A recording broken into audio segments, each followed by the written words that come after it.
Senhor, estamos diante da Tua presença nesse momento, Pai.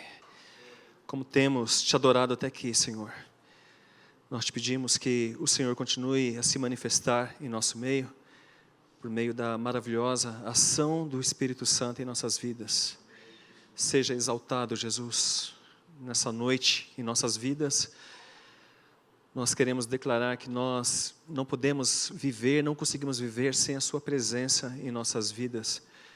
E por isso nós te pedimos que o Teu Espírito Santo sopre mais uma vez em nossos corações, ilumine nosso entendimento, de maneira, Pai, que sejamos edificados na Tua palavra nessa noite.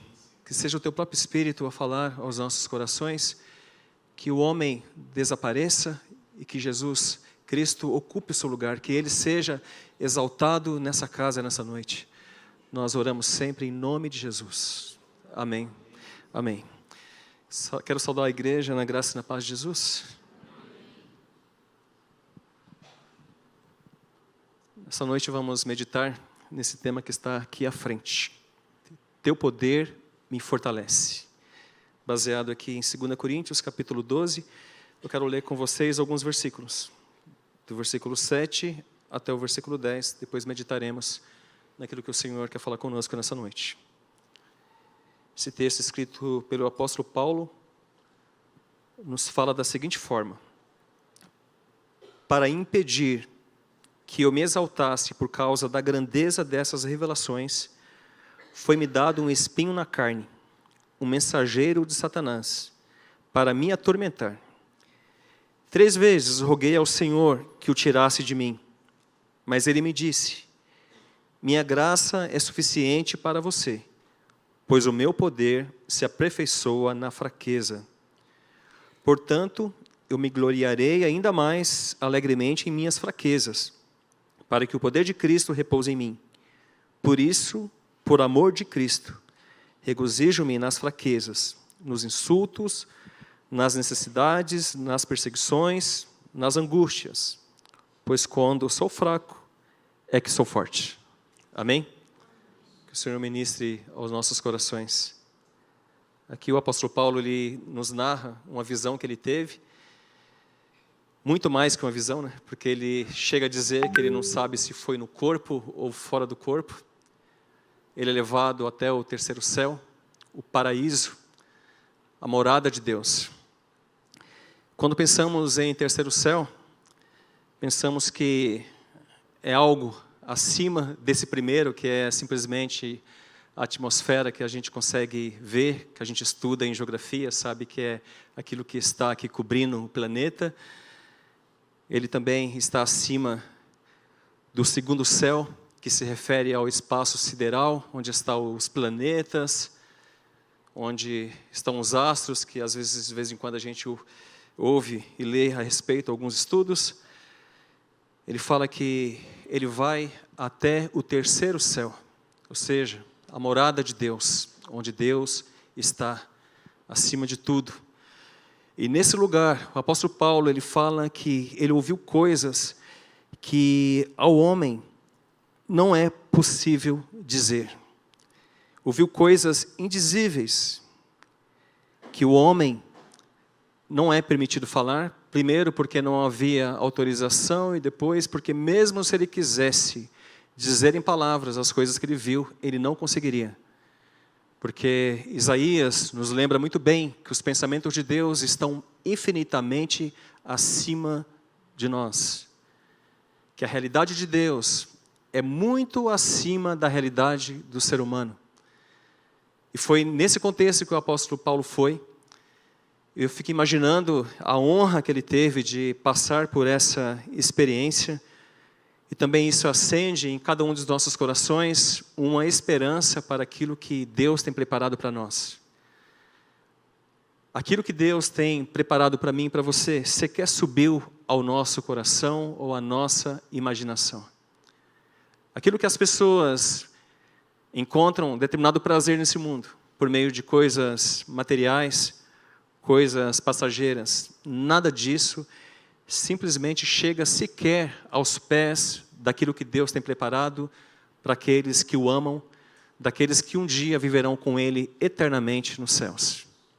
Essa é a esperança de todo filho de Deus, de todo aquele que crê, e é isso que nos ajuda a enfrentar a cada dia as nossas correrias cotidianas, os nossos afazeres, sabendo que Deus tem projetado para nós algo infinitamente maior.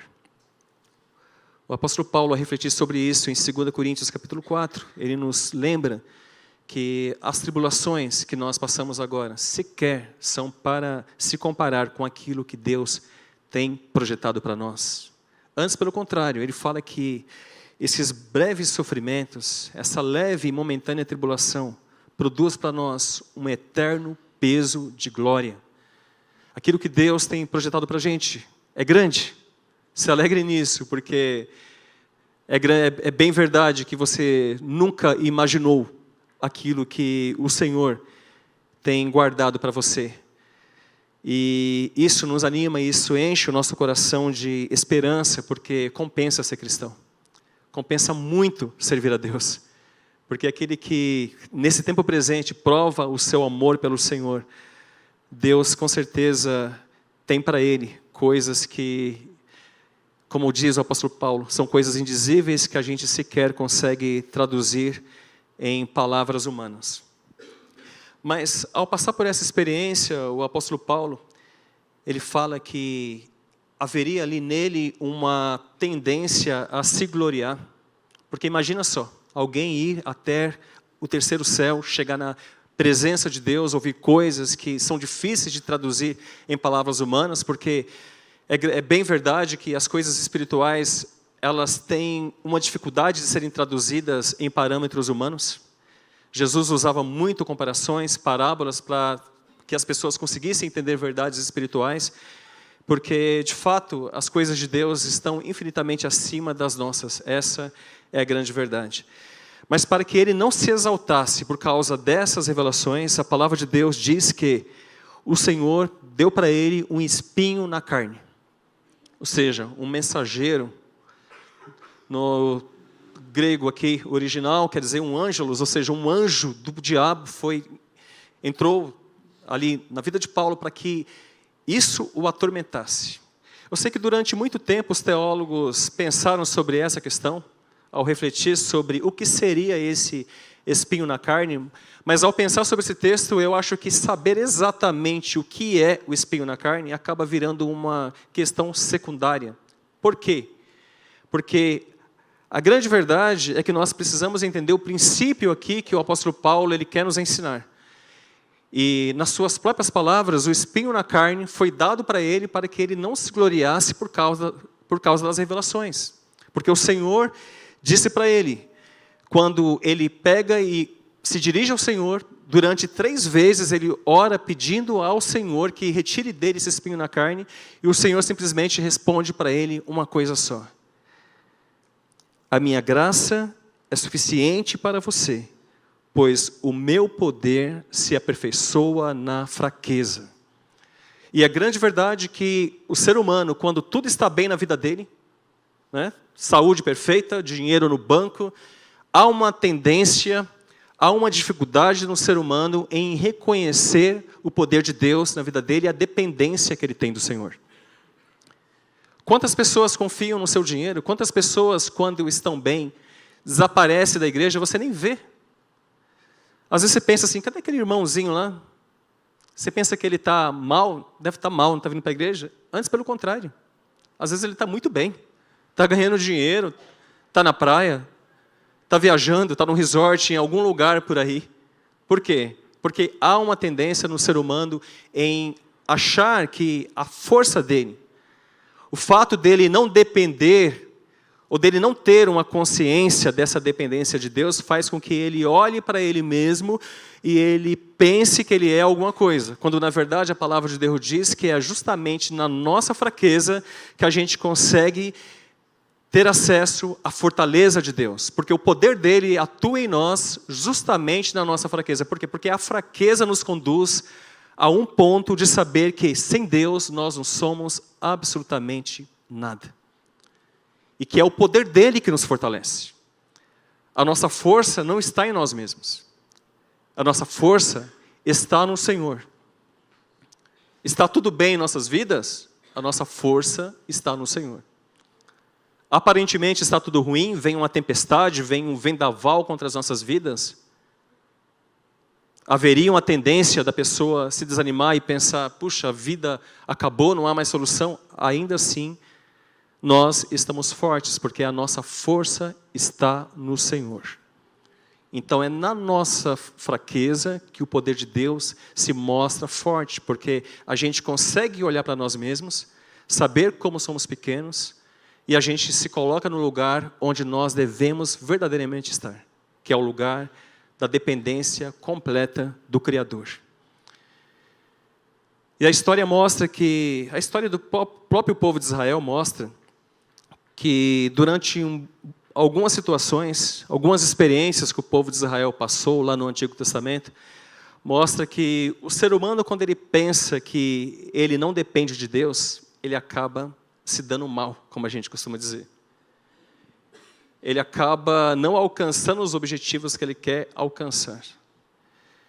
Uma passagem que eu lembro assim das Escrituras que me chama bastante atenção, está em Josué capítulo 7, quando Josué, juntamente com todo o exército do povo de Israel, ele já havia conquistado Jericó. Todas as cidades circunvizinhas estavam com muito medo de Israel, porque o Senhor verdadeiramente lutava por Israel.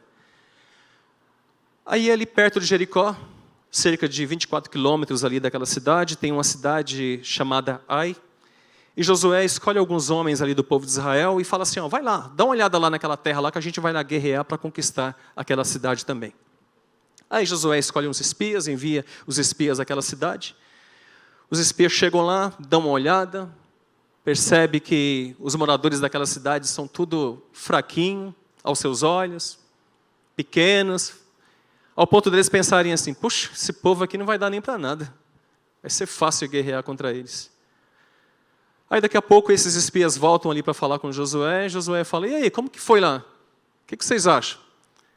Aí eles falam para Josué assim, olha Josué, nem canse o exército.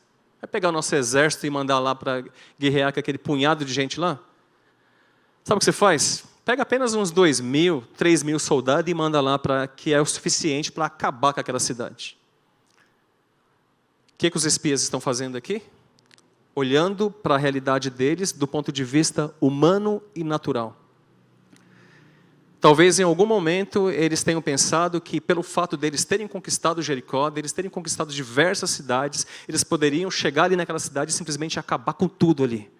Porque eles começaram a pensar que eles eram fortes em algum momento. A grande verdade é que quando o povo de Israel chega ali com aqueles quase 3.000 soldados para enfrentar aquela cidade, aquele povinho aparentemente fraco põe Israel em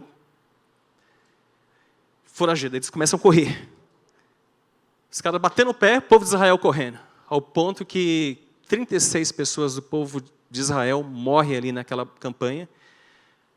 Quando a notícia chega ali ao ouvido de Josué, ele simplesmente cai no chão, pega um monte de terra, o que era o costume daquela época, joga na cabeça dele e fala, Senhor, o que aconteceu? O que aconteceu? O Senhor nos tirou lá do Egito para a gente vir aqui morrer aqui, ainda mais por esse povo fraco. Aí, em Josué capítulo 7, versículo 12, o Senhor dá a resposta do porquê aquilo aconteceu. O Senhor fala que Israel pecou. Vocês conhecem a história de Acã. Havia pegado ali uma capa da Babilônia, havia pegado algumas peças de ouro, escondido ali, cavado ali no meio da sua tenda e guardado. Israel estava em pecado contra o Senhor. E o Senhor falou assim, olha, eu não estou com vocês.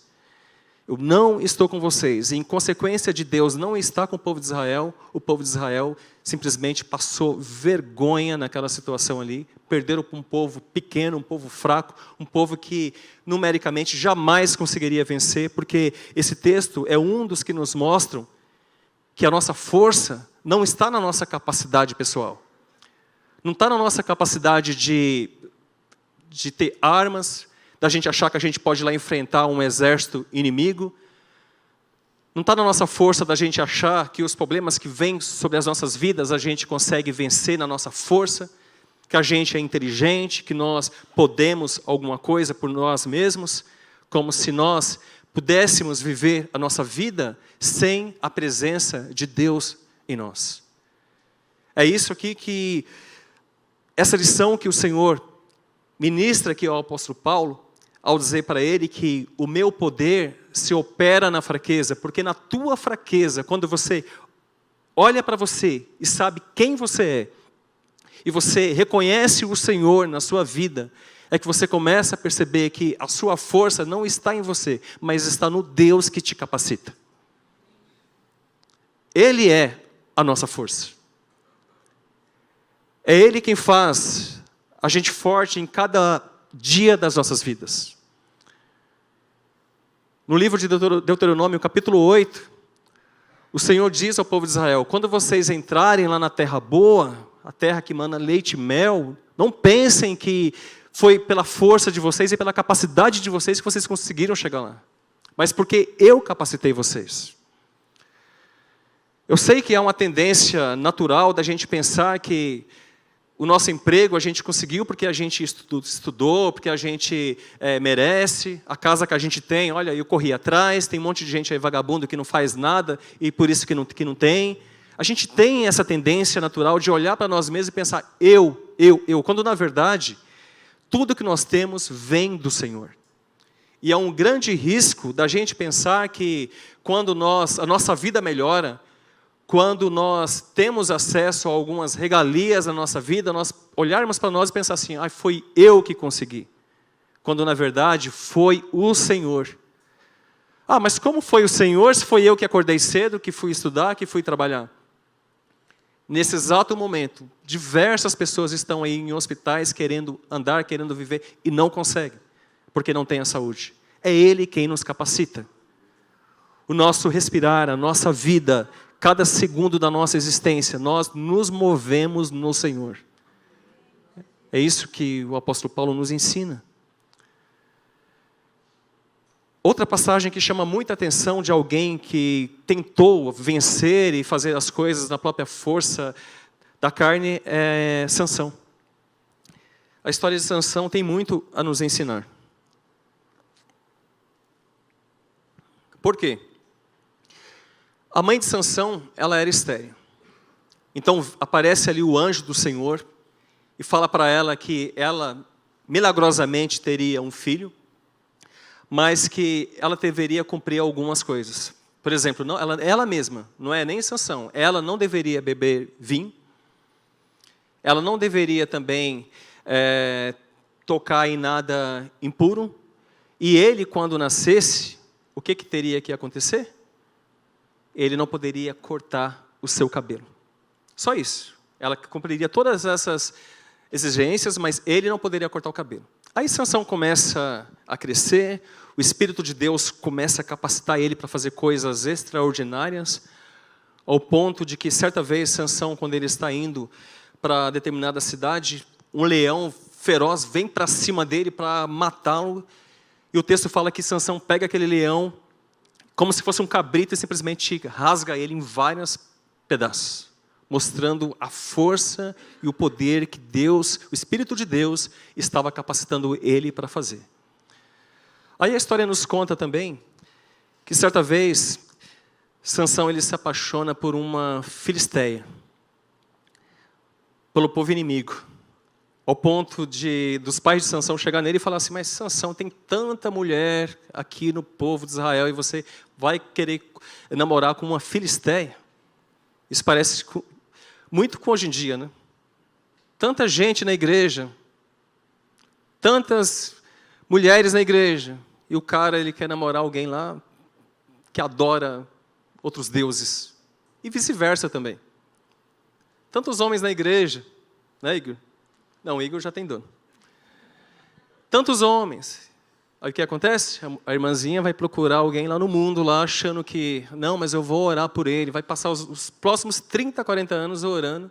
Quando ele se converte, já está com 70 anos, é só o pó da rabiola, como o pessoal fala. Valeu a pena? Isso se converter, né? Porque às vezes não se converte. Essa é a grande verdade. Aí Sansão, ele vai lá, se apaixona por essa mulher, e os pais dele permitiram, falaram, já que você quer, foi lá, se envolveu com aquela mulher. Aí no dia seguinte, quando Sansão ele lembra do leão, ele fala assim, vou passar lá para ver como está aquele leão, né? Aí quando chega lá, ele percebe que tem o quê? Mel no leão. Aí ele pega aquele mel, ele começa a comer, uma delícia de mel. Ele chega ali para os seus pais, leva para os seus pais também, que comem também.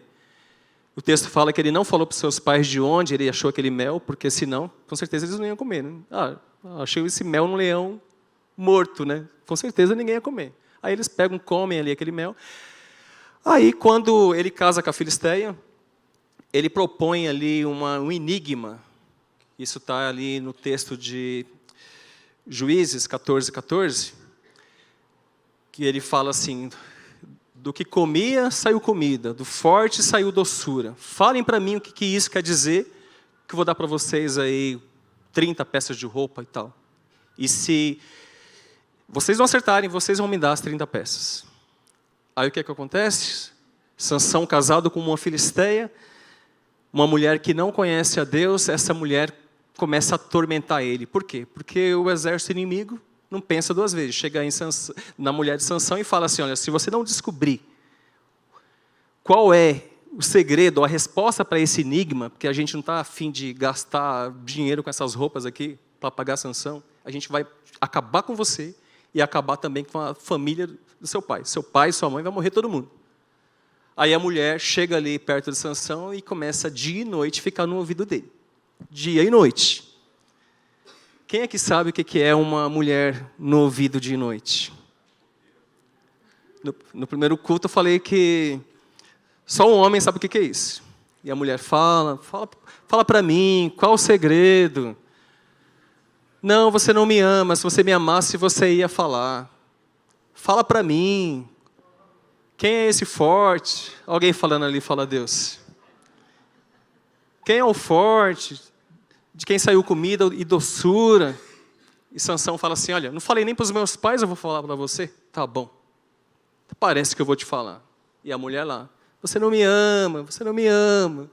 Sansão não aguentou, não aguentava mais, ele falou assim, é o leão. Vai. Aí o tempo vai se passando ali, falta apenas 3 dias ali para acabar o prazo que Sansão tinha dado para eles. Aí eles vão lá na casa de Sansão, né? E fala para ele assim, pois é, Sansão. Né?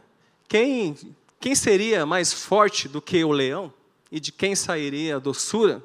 Aí Sansão ele fica muito irado, tão irado, ao ponto dele pegar e sair de casa, na força do Espírito que ele tinha, ele vai ali, se dirige a uns soldados ali, 30 soldados, mata 30 soldados, pega a roupa deles, chega lá e joga lá para cima dos caras, tamo aí, paguei, dá as 30 peças, mas aquilo deixa ele muito nervoso. Aí ele pega, sai ali da casa dele, simplesmente desaparece.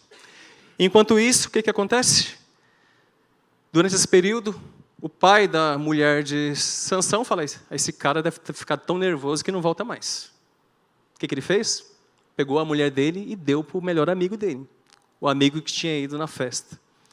Passado um tempo, Sansão ele chega lá, sabe, homem como que é, né? Na hora fica muito nervoso, mas depois se acalma. Ele fala, vou lá, na minha esposa. Quando ele chega lá, o pai da mulher dele fica na frente da porta, assim, porque ela já tinha sido entregue para outro, querendo impedir que ele entrasse ali. Não, fica com a filha mais nova, ela é até mais bonita, mas nada convencia Sansão. Quando ele fica sabendo o que aconteceu, ele sai dali extremamente nervoso e já mata ali, o texto diz que ele mata vários soldados ali, devido a essa raiva dele.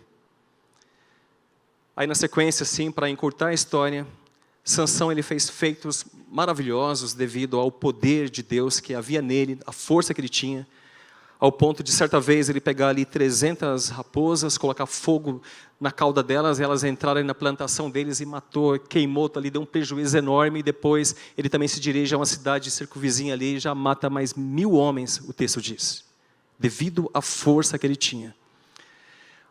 Mas na sequência dos fatos, ele conhece quem? Dalila. E Dalila quer descobrir uma coisa na vida de Sansão. Qual o segredo dessa força dele? E o povo filisteu chegou em Dalila e falou assim: vai lá e descobre o segredo da força dele, porque se você descobrir, a gente vai te dar muito dinheiro. Você vai ter muito recurso financeiro. Aí Dalila começa novamente aquela história. Dia e noite no ouvido de Sansão. Fala, Sansão, o segredo da tua força. E Sansão, não vou falar. Aí ele engana ela diversas vezes. E cada vez que ela dizia assim, os filisteus vêm sobre ti, ele quebrava aquelas cordas, tudo aquilo que tentava prender ele ali, nada segurava ele, e isso deixava ela mais ainda revoltada, preocupada com o dinheiro que ia ganhar, né? Não, Sansão, você me enganou de novo, me fala a verdade. De tanto ela atormentar ele dia e noite, chega ao ponto de Sansão simplesmente dizer: tá bom, o segredo da minha força está no meu cabelo. Se você cortar o meu cabelo com navalha, eu perderei a minha força. Aí o texto diz que certa vez, Dalila pega Sansão, coloca no colo dela, coloca ele para dormir. Enquanto ele está dormindo, o que ela faz? Chama um moço, pega uma navalha, corta o cabelo dele. E quando ele acorda, com os gritos dela dizendo: Sansão, os filisteus vêm sobre ti. Aqui nós lembramos de talvez uma das passagens mais tristes das Escrituras Sagradas. Por quê? Porque diz que a palavra do Senhor, em Juízes 16, versículo 20, fala que Sansão não sabia que o Senhor não estava mais com ele. Sansão, ele brincou com coisa séria. Ele brincou com o voto que ele tinha com o Senhor. A força dele, ao contrário do que muitas pessoas pensam, não estava no cabelo. Estava na aliança que ele tinha com o Criador. Era a presença do Espírito de Deus na vida de Sansão que o capacitava a agir poderosamente com força sobrenatural para que ele pudesse conquistar os objetivos dele. Quando Sansão ele tenta então ir contra aqueles guardas ali, achando que ele ainda estava forte, sem saber que o Espírito de Deus o havia deixado, o que acontece? Ele se vê fraco, porque a força dele vinha de Deus e Deus não estava mais com ele. E quando isso acontece, o texto diz, no versículo 21, que os soldados chegaram, pegaram ele, furaram os olhos dele, porque é isso que eles faziam ali com os soldados antigamente. E pegaram ele e colocaram ali numa masmorra para que, como escravo, ele ficasse. Esse é um triste fim de alguém que deixa de confiar em Deus, que não dá a importância que se deve dar à presença de Deus, e em algum momento pensou que a força dele vinha dele mesmo, que ele poderia a vida inteira brincar com as coisas de Deus e que nunca viria julgamento sobre ele. E a mesma coisa também acontece hoje em dia. Muitas pessoas brincam com Deus. Muitas pessoas pecam de maneira deliberada, achando que Deus sempre vai estar lá pronto para perdoar. Muitas pessoas vêm para a igreja o dia que querem, buscam a Deus quando bem dá vontade, quando entende. E brincam com coisa séria. Mas a grande verdade, de acordo com o ensino da Escritura, é que há um limite para o pecado humano. A paciência de Deus sobre as nossas vidas, ela tem um limite. E ninguém sabe até quando aquela determinada pessoa terá oportunidade para pecar. Para dizer o que quer dizer. Ou não levar a sério as coisas de Deus. Muitas pessoas que conhecem a palavra de Deus fazem exatamente como Sansão. Brincam com Deus. Vivem relacionamentos que não agradam a Deus, práticas que não agradam a Deus, e vêm domingo na igreja achando que isso vai comprar como se fosse um passaporte para o céu. E Deus dá a oportunidade para que a pessoa se arrependa, para que ela largue aquela vida e para que ela volte para Ele. Mas a pessoa vai cada vez mais pecando, vai cada vez mais brincando, assim como Sansão fez, até o dia que não haverá mais oportunidade para aquela pessoa. Essa é a grande verdade. Não que Deus não seja misericordioso, mas que há um limite. E esse limite varia de pessoa para pessoa. Eu já contei aqui mais de uma vez uma experiência de um ex-colega de trabalho, que ele falou assim: quando eu tiver 60 anos eu vou buscar a Deus. Infelizmente ele morreu na semana seguinte com 33 anos de idade. E ao dizer isso, não quero fazer um tipo de pregação que assusta as pessoas para que as pessoas venham para Deus por meio do medo, porque esse não é o objetivo de Deus, porque Deus é amor. Mas a grande verdade é que as portas estão abertas nos dias de hoje. E a Escritura chega até nós no sentido de que, se hoje nós ouvirmos a sua voz, hoje é o dia de mudança. E não o dia de amanhã, porque o amanhã não nos pertence. Hoje é o dia de levar a sério os ensinos a respeito da palavra de Cristo. E todos nós temos essa responsabilidade. Quando eu penso aqui nesse ensino do apóstolo Paulo nesse texto aqui, de 2 Coríntios capítulo 12, automaticamente a minha mente volta ali para o livro dos começos, que é Gênesis. Uma passagem que mostra que o ser humano lá no começo do mundo, ele foi criado para viver na completa dependência de Deus. O espinho foi dado para Paulo justamente para que ele não se ensoberbecesse, né? Para que ele não ficasse orgulhoso. Porque lá no começo do mundo, nós fomos criados para viver na dependência do Criador. Quando o pecado ele entra, o ser humano ele sai da presença de Deus e ele começa a depender dele mesmo.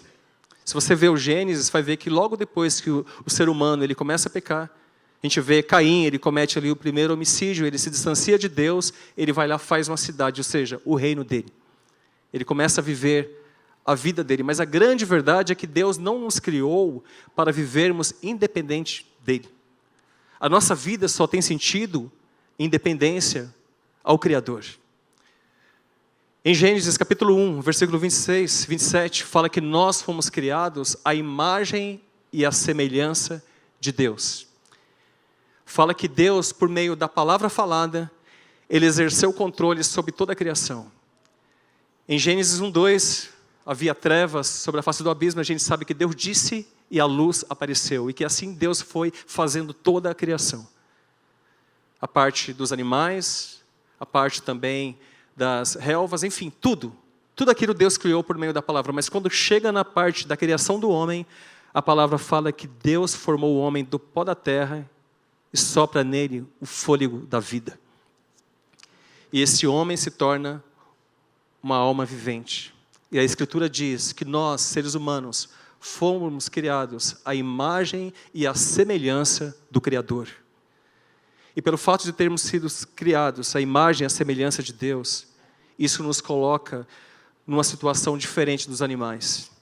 Eu sei que hoje, quando você pega aí alguma notícia, que aconteceu alguma coisa com algum ser humano, as pessoas parecem que têm mais piedade de um animal do que de um ser humano. Morreu um ser humano, ninguém liga.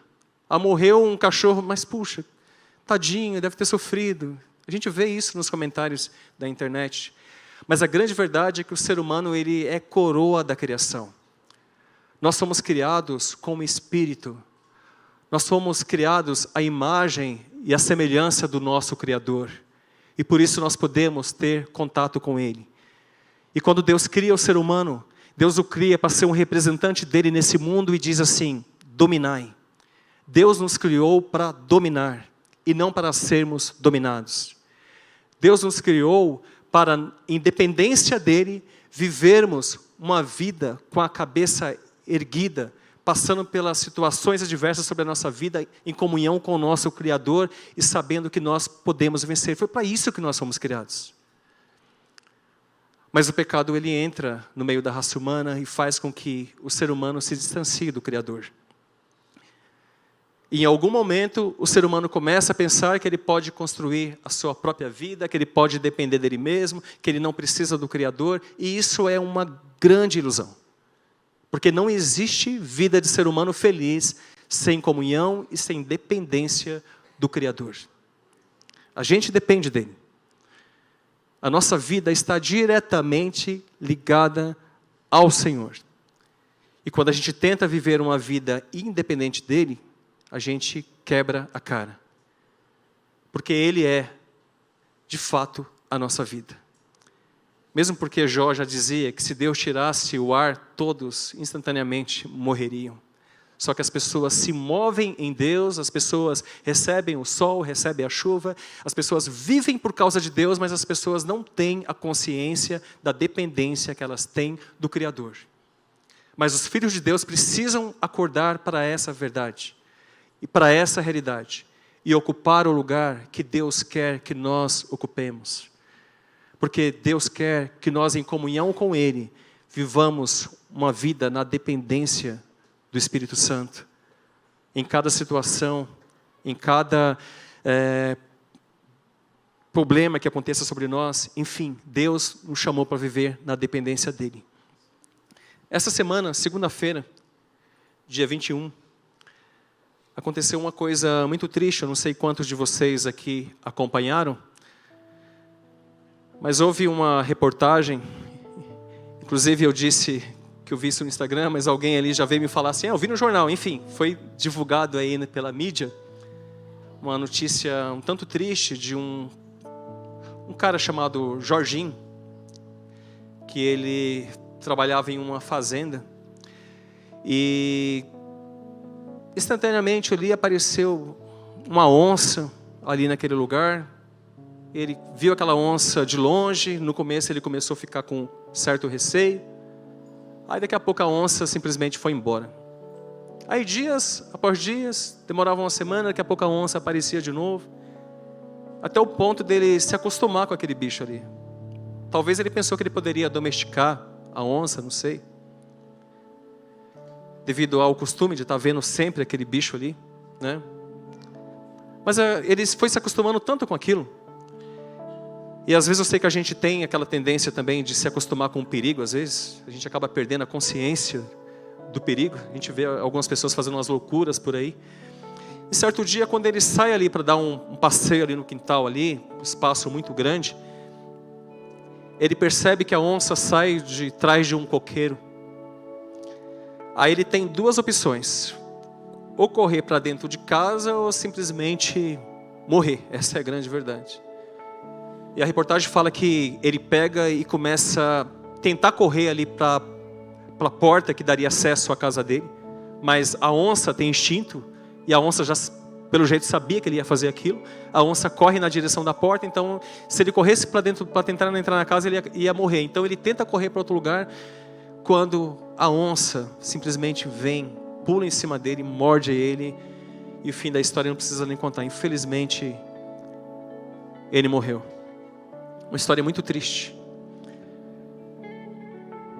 Mas, resguardadas as devidas comparações, a grande verdade é que o apóstolo Pedro, no capítulo 5, versículo 8 de 1 Pedro, ele fala que o diabo também ele age como se fosse um leão, que ruge, tentando nos devorar. E durante muito tempo esse leão tentou fazer com que nós não entrássemos também em nossa casa, vindo para cima de nós, tentando fechar a porta de entrada para a gente voltar à casa do nosso Pai, o nosso Abba, para a gente ter a comunhão com Ele e estar no lugar seguro, estar no lugar onde Deus espera que cada um de nós estejamos. E esse lugar seguro é a presença de Deus. É o lugar onde a gente percebe que é o poder dEle que nos fortalece. É o lugar da comunhão com o nosso Criador, porque Ele veio em busca de nós. Se nós lermos textos, tem vários textos do Novo Testamento, mas se a gente ler, por exemplo, Romanos capítulo 5, versículo 17, o mesmo apóstolo Paulo nos diz: se pela transgressão de um só a morte reinou por meio dele, muito mais aqueles que recebem de Deus a imensa provisão da graça e a dádiva da justiça reinarão em vida por meio de um único homem, Jesus Cristo. Esse texto quer dizer que Jesus Cristo, Ele pagou o preço para que nós pudéssemos ter acesso à nossa casa. Eu disse que durante muito tempo o diabo tentou de fato trancar essa porta ou fazer com que a gente corresse para longe dessa porta, o lugar de segurança junto com Deus. Mas a verdade é que Deus, por meio de Jesus, demonstrou o seu amor para conosco ao ponto dele morrer por cada um de nós. E eu quero dizer para cada um de vocês que estão aqui nessa noite que não há segurança para a sua vida longe da presença de Deus. E que você não pode ser forte o suficiente para vencer as situações que vêm contra você, as tormentas que vêm contra você, se você não estiver firme no poder que te fortalece. E esse poder é o poder de Deus.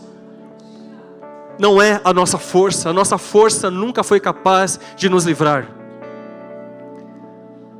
Não é pela nossa inteligência, não é pela força do nosso braço que a gente consegue alcançar os nossos objetivos. Em Atos capítulo 17, o apóstolo Paulo diz que é nele que nos movemos, é ele que nos capacita para respirar, para viver. Nós precisamos chegar num nível de maturidade espiritual onde nós não nos sentimos assim ou não somos tão afetados, seja pelo fato de estar tudo muito bem ou pelo fato das coisas aparentemente estarem más. Sabe por quê? Porque o crente, o filho de Deus, ele não anda por vista, ele anda por fé. Não é aquilo que nossos olhos veem que determina a nossa fortaleza, ou a nossa força, ou o fato que a gente vai vencer, como aqueles israelitas olhando para aquela cidade dizendo, eles são fracos, eu posso ir lá lutar sem Deus. Porque sem Deus a gente não consegue vencer. A gente precisa mostrar isso em nosso dia a dia. No tempo em que a gente medita na palavra do Senhor, porque a nossa fé cresce na medida em que a gente medita na palavra de Cristo. No tempo em que a gente, de fato, busca a Deus em oração para que Ele nos fortaleça.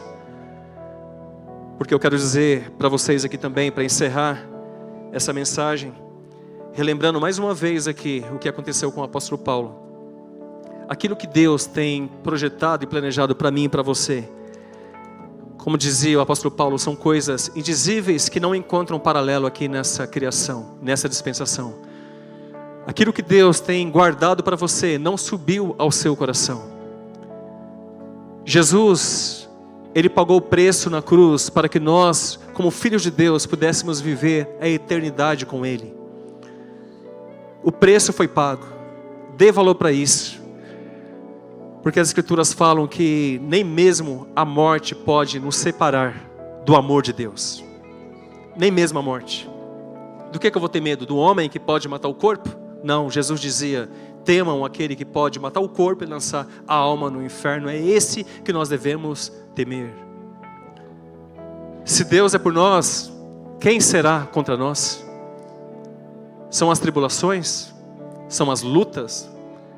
Absolutamente nada disso é maior do que o amor de Deus por mim e por você. Tudo que Deus poderia fazer por nós, Ele já fez. Ele nos deu o Filho dEle. O que a gente precisa fazer agora é viver nesse amor. É viver na confiança desse Deus. É viver num estado de espírito em que a gente entende que é o poder dEle que nos fortalece. E quando a gente se sente fraco, é bom a gente ficar feliz com isso. Sabe por quê? Porque quando eu sou fraco, é aí que eu sou forte. Porque é quando o poder de Deus age em mim. Porque na dependência de Deus, eu estarei preparado para coisas infinitamente maiores do que eu posso imaginar. Porque Deus é por nós. Ninguém será contra nós. Que Deus abençoe essa palavra em nome de Jesus. Amém.